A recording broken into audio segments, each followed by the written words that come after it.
नमस्कार शेतकरी बंधूंनो, मी प्रेषित चकुले आपल्या सर्वांचे कृषी संस्कृती उत्तम संस्कृती या यूट्यूब चॅनलमध्ये स्वागत करतो. तर शेतकरी बंधूंनो, आपली जमीन कडक आणि खराब का होत चालली आहे याचे उदाहरण तुम्हाला सांगतो. एक उदाहरण थोडंसं कॅमेरा जवळ घ्या.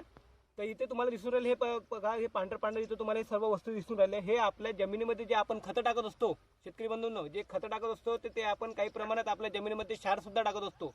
त्याच्यामुळे आपली जमीन हे कडक आणि खराब होत चाललेली आहे.